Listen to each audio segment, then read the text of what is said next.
Hey, all you cool cats and kittens.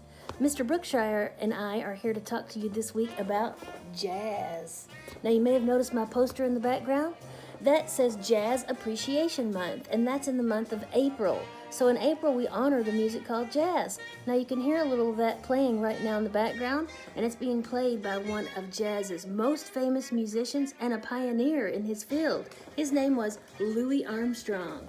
Now, Louis Armstrong came from New Orleans, Louisiana, where he could hear music in the streets every single night. Now, you can see him there playing his instrument, and we know that's a what?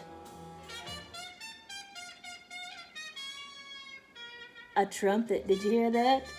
Okay, so I wanted to show you a book today that I'd love for you to check out on a video that Mr. Brookshire is going to include in the lessons, and it's called If I Only Had a Horn.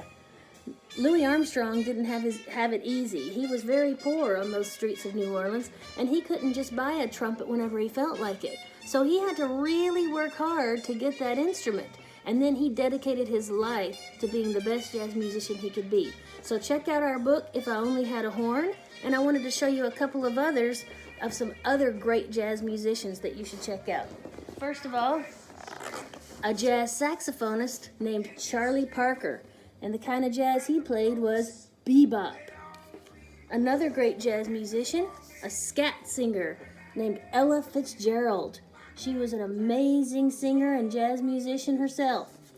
And finally, one of the greatest jazz piano players of all time, a man named Duke Ellington. So you might find these books on Epic, and there's one that I definitely want you to check out on MyOn that is also about Louis Armstrong. So when you log on to MyOn, in the search bar, type in Louis Armstrong, and it should pull that book up for you to read and get points for Farmington. All right, have fun learning about jazz. See you next time.